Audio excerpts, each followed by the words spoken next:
In step 5, I would encourage you, if you haven't done it already, to create a regular time in your day, every day, or as often as you can, get outside.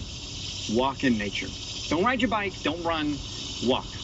And the reason I'm saying walking is because walking is something that we do automatically. You don't need to focus on it, you need to think about it. You're not worried about where you're going. You know, your body will do it without you having to put any energy into it. You can do it for hours. You don't have to think to walk.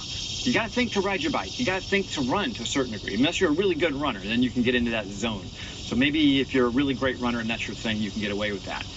But for the most part, walking is one of the few activities that you can do without really putting any thought into it. Being in nature, I know you hear lots of this, people talking about the woo-woo part of being out in nature. I can tell you, man, it changes everything in you.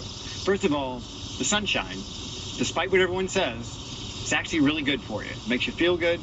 There's a lot of infrared radiation that's getting into your skin. The trees reflect the infrared radiation, so you just feel physically better. You're physically healthier. The infrared radiation, I believe it triggers melatonin in your skin, which is an antioxidant, which causes all kinds of good downstream stuff. I'm not going to go into all the chemistry in that, but it's a good thing. Bottom line, it's a good thing. Number 2, this is where we lived all the time as a species until relatively recently. Like being around all this green and this dirt and these animals and the smells and the sounds, the bugs, all of it. This is how we were for most of our existence as a species. This is it. This is how we were. This is where we are most commonly found. This is where we are most natural in our experience. Our rhythms, our biorhythms connect easily to being in nature. Being next to the ocean, I think, has a similar effect. But being in the woods, being close to nature, really changes the rhythm of your mind. It changes the way you think and the way you see the world. It becomes meditative. The original meditations were not people sitting in rooms with their legs crossed on pillows.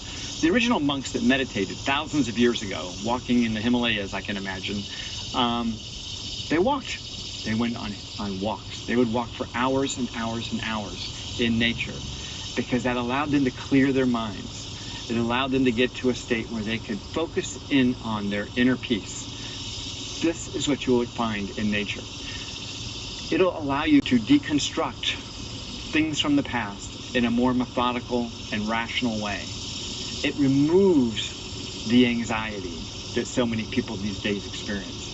It allows you to feel that rest and relax, that parasympathetic nervous system kick in, where you're still moving and you're active, but you're at rest. It is the best feeling in the world because the movement and the physical activity keeps your mind working. It keeps your body working. But the parasympathetic nervous system brings your energy levels down. And that's what's so wonderful about walking, is that you create this peaceful state while still in motion, which allows you to think very, very clearly and to see things from a different perspective than what you would otherwise see. You're at rest, but you're active. I mean, it's a very interesting set of contradictions. I encourage you to do that because when you do this, you are going to heal. You're going to feel better. You're going to find energy. You're going to plan for the future. You're going to get ideas. Doors are going to open in your mind to things that you never would have thought possible. And your future lies there. Your future lies in those unopened doors that are easily opened when you get out into nature.